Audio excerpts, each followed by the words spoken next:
ক্রিকেটের সবচেয়ে জৌলুসময় আসর এখন আইপিএল। অনেক ক্ষেত্রে এটি বিশ্বকাপ ক্রিকেটের চেয়েও এগিয়ে।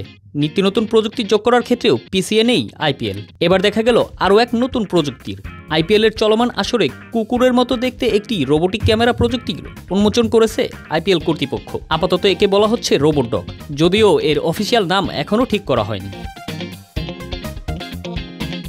আইপিএল কর্তৃপক্ষ এক্সে প্রযুক্তিটির একটি ভিডিও পোস্ট করে ক্যাপশনে লেখেন, শহরে আমাদের আইপিএল পরিবারে নতুন সদস্য এসেছে।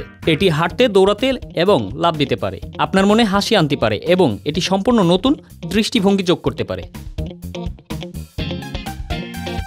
রোবটটিকে 13 এপ্রিল আইপিএলের 29তম ম্যাচ চলাকালীন সময়ে মুম্বাই ইন্ডিয়ান্স এবং দিল্লি ক্যাপিটালসের খেলোয়াড়দের সাথে আলাপচারিতা করতে দেখা যায়। ক্রিকেটাররা আগ্রহী হয়ে পড়েন রোবটটির সঙ্গে পরিচিত হতে। দিল্লি ক্যাপিটালসের অধিনায়ক অক্ষর প্যাটেল শুরুতে এটা দেখে বিভ্রান্ত হলেও মুম্বাই ইন্ডিয়ান্সের পেসার রিস টপলি ও হার্দিক পান্ডিয়া রোবটটির সঙ্গে মজা করেন। পরে এটি কুকুরের মতো দুপায়ে উঠে দাঁড়ালে খানিকটা ভয় পেয়ে যান তারা, যা সামাজিক যোগাযোগ মাধ্যমে ব্যাপক সাড়া ফেলেছে।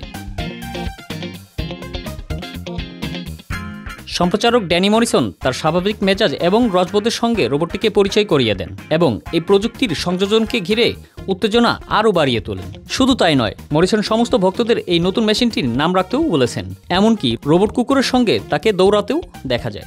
তবে রোবট কুকুরটি সহজেই নিউজিল্যান্ডের প্রাক্তন এই ক্রিকেটারকে হারিয়ে দেয়। মরিসন একেবারে হাঁফিয়ে ওঠেন রোবট কুকুরের সঙ্গে পাল্লা দিতে গিয়ে।